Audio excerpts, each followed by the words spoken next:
Two women waited a desolate crossroad for a friend to catch a bus to Vegas. Their plans change when an unusual event occurs and their friend arrives with a change in plans. Melissa Rose Barnes, female 33, paces back and forth from a bus sign to the corner of the crossroads. Sheila Patricia Barnes, female 55, leans against the bus post. There are two pieces of luggage next to Sheila.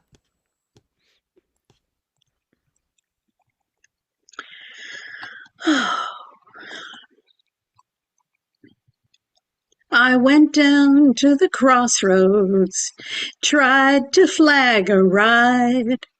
I went down to the crossroads, tried to flag a ride. Nobody seemed to know me, everybody passed me by. Melissa walks up to Sheila, stands in front of her with arms crossed. I'm going down to Rosedale, take my rider by my side. I'm going down to Rosedale, take my rider by my side. You can still barrel house, baby, on the riverside. Must you Must I what? sing? I like to sing. It amuses my mind. You've been singing that tune for almost an hour. Does it have to be that song? I'm inspired by our location. I mean, look, we are literally standing at crossroads. I get it, but you could still change it up. I didn't even know you liked it, Clapton, that much. Who? Eric Clapton? What about him? That's the song you're singing? No, it isn't.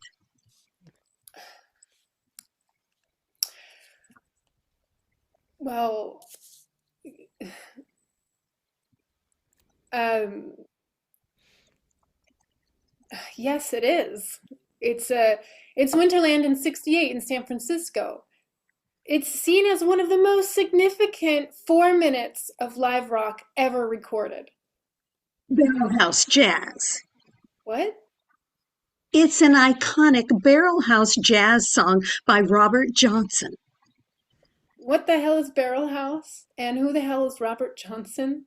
And whoever he is, he must have stolen it from Clapton. I'm telling you, Clapton performed it in '68. Well, that's nice. But Johnson wrote it in 1937. But their live version is recognized as one of the most incredible live performances in the history of rock, like lightning in a bottle. You're talking rock. Can't compare to jazz. Jazz covers rock every time. Whatever. Where the hell is Christy? It's Christy. She's always late. I told you to tell her to be here an hour earlier than us. I did. What? Are you kidding me? You mean she's almost 2 hours late? Well, technically, she didn't really need to be here 2 hours ago. So really, she's only an hour late. But you told her. Oh, forget it. But if she's not here by the time the bus rolls by, I'm leaving without her. You can wait for her if you want, but I'm going to Vegas. Mom, what would you do in Vegas all by yourself? Anything and everything, and whatever I do stays there. So if you are not on the bus with me, you'll never know. I'm sure she'll be here soon. You got more faith in her than I do. You've always had something against her. Christy knows how to have fun. This Vegas trip, you'll see. I have no doubts about that. I just don't want to end up in jail because of her fun. Don't worry about that. It'll never happen, most likely. That only happened once. And it was all a misunderstanding. Everything got cleared up. You mean cleaned up? You ended up cleaning up the highway for community service? And what happened to Christy? Nothing. What was that? Nothing happened to Christy, but she did apologize for it. You sure know how to pick your friends. She's not that bad, and she's been my friend since junior high. Don't you remember? I had no friends until I met Christy. I remember you coming home from community service burnt to a crisp. Whatever happens with you and Christy, you'll be the one who gets burnt all the time. It's going to be all a lot of fun. You'll see. Girls' Week in Vegas. I'm on the bus, whether she's here or not. She'll be here, I know. A loud, high-pitched tone begins to reverberate towards them. Sheila holds her hand over her eyes as she looks up at the sky. The tone increases as a streak of intense light zips over them and continues to travel into the horizon. Both Sheila and Melissa turn and watch it vanish out of sight. What was that? No idea. Did you feel it? It was hot. Did you feel the heat? Yeah, could it be heading towards Vegas? Should we still... Behind them comes a long, loud car honk. It startles them, and they both abruptly turn in the direction of the new noise. Christy A. Adamo, female 33, pulls up in a convertible Mustang. What's shaking, ladies? Anybody need a ride? Christy exits the car and walks towards Sheila and Melissa. They run to her. Did you It see flew that? right over us. Of course I seen it. I've been following it this whole time. But what was Where it? did it come from? No clue. Just seemed neat. So I jumped in the car and tracked it all the way here. Tracked it from where? Wait, you don't own a car. Whose car is this? Bobby's? Bobby's who? Bobby is Bobby. Bobby who? Oh, yeah. Johnson, I think. Yeah, that's right. Bobby Johnson. And he gave you his car. So, are we off to Vegas? Girls weekend! Woo-hoo! Does he know you have his car? I'm sure he will. As soon as he wakes up. So he doesn't. He doesn't know. No, he was sleeping. Long night, you know. He was kind of wore out, dead to the world. But not really dead. Of course not. At least I don't think he was. I mean, there was a lot of drinking and other things, but no. No, he was snoring when I left. That's right, he was snoring. He must be okay, right? But will he be okay when he wakes up and finds you've stolen his car? Stolen? Who said anything about stolen? I've borrowed it. He knows I'm going to Vegas with my friends. He even offered to drive us there. So why isn't he here? I told you he was snoring. I didn't want to wake him, and I didn't want to be late getting here. You're 2 hours late. And it's a good thing I didn't wait for Bobby, or else I would have really been late. Christy turns and walks back to the car. Come on, ladies, grab your bags. Vegas awaits us. Christy enters the car. Melissa and Sheila pause for a moment, looking at each other. I'm waiting for the bus. Mom, no, it's obvious the bus is running late. There's no telling how long it's going to take. Look, it's a convertible. I always wanted to ride in a convertible. This is better than an old, stuffy, crowded bus. A stolen car. You do know that is grand larceny. It's not stolen, it's borrowed. Come on, this car was made for Vegas. That thing that streaked over us was a bad omen. This will not end well. Maybe it was our lucky star, pointing us in the right direction. Shouldn't we just follow our lucky star? Ladies, what's the holdup? Are we going to freaking party or not? Mom. If I end up in jail, I will never speak to you again. I'll get the bags. Melissa runs and picks up the luggage. Melissa and Sheila walk towards the car, and Sheila moves towards the back door. Oh no, Mrs. B, you're my co-pilot. I want us to get to really know each other before we get to Vegas. Christy turns to Melissa. You okay with that, Melissa? Sure. Good idea. You bet. Now just throw the luggage in the trunk. Christy reaches down and pops open the trunk, and Melissa places the luggage inside. Melissa climbs into the back seat. Sheila reluctantly slides into the front seat.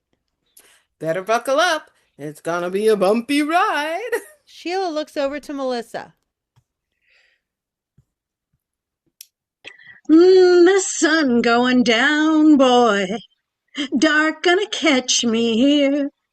Boy, dark gonna catch me here. I haven't got no lovin', sweet woman that love and feel my care.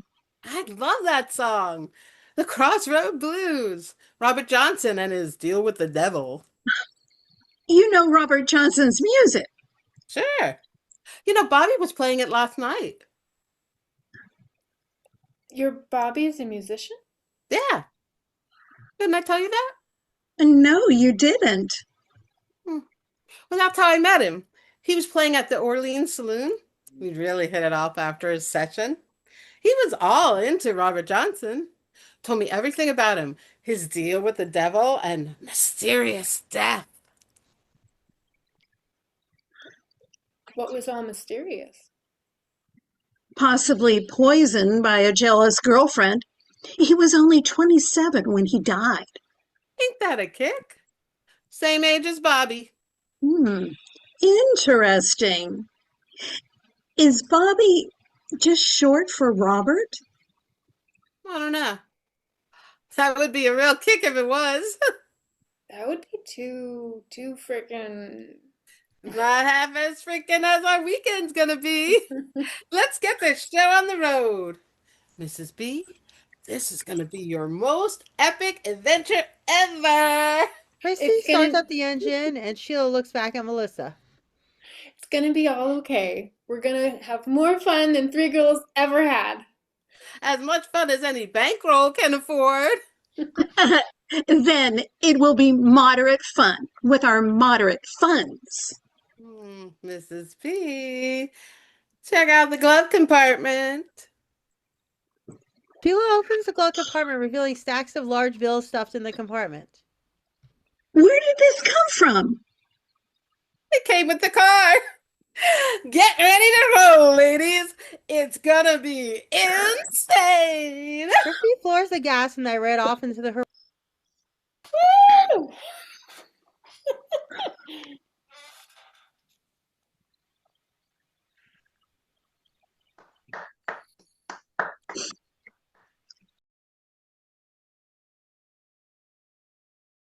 So it's going to happen in Vegas is next. And First of all, I don't know if you saw, but I had the emojis going off, the reactions, because I couldn't help myself because it was hilarious.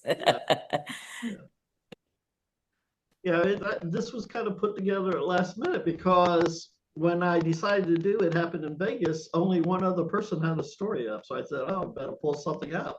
So I'm glad that I got three actresses that were, willing to jump in. And I'm glad we brought Kathleen back. Yay. And if nobody knows, Kathleen was in my very first video. All right. Yeah, that was shot in Los Angeles. Yeah. And we met at this original group in Culver City. Mm-hmm. That's why it's called LA Play Reading. So we got it. So thanks for coming back. Yeah, no, it was fun. That was a fun little play. Thanks for having me. And I was afraid that I had done it here before, but I couldn't remember if I had or not. But I went ahead and put it through. Elizabeth and Leslie did a great job.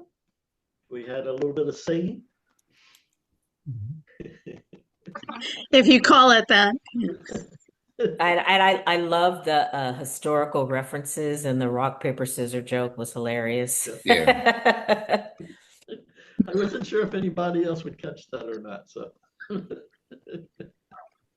So is Christy really the devil? No, Oh, okay. this was actually written for what's it called? Playground something. And every once in a while they'll do a drop and give me 10. Oh, Hmm. playground experiment. Yes.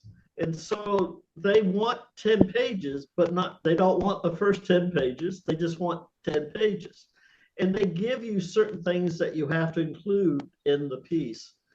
And at first I was thinking, how can I write something like this where I really don't know how it begins or how it ends, what happens in between, and what, but I found as a writer, it was completely free because there's a lot of stuff in there that I had to include, but I didn't have to explain and give answers to. Like, what's that thing streaking overhead? Well, that was one of the parameters, so it had to be in there. So, Hmm. yeah. It reminded me of a combination of The Hangover and Thelma and Louise. It's like we're going off on a road trip. Yeah. God only knows what's going to happen, and it's Vegas, so expect the worst. With all the cash that suddenly appeared is in the Yeah. glove box. And I would imagine that when Robert wakes up, he's going to wonder where all that money is.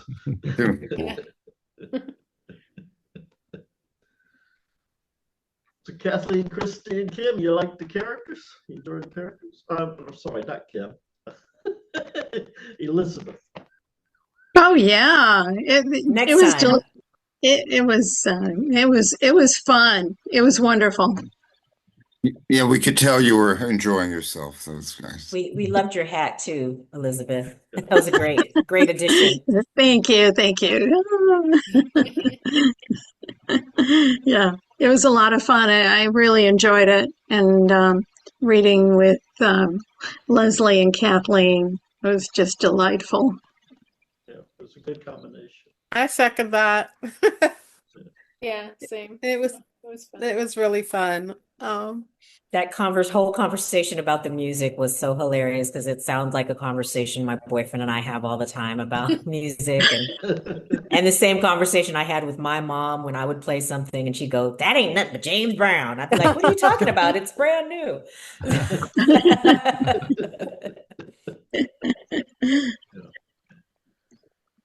Stephen, are you writing more already, or is it already written? I wrote one for March. I actually wrote it I had just finished it when I realized we didn't have enough plays. And so I was going to do it this month, but I wanted Corey to play one of the parts, but he wasn't available until March, and I was going to get Henry to do it. And I guess it worked out because Henry was sick today anyway. So we're going to do it in March. And is Bobby Johnson Bobby Johnson? It could I feel like there's something there with the name. He better watch his drinks when he gets to Vegas.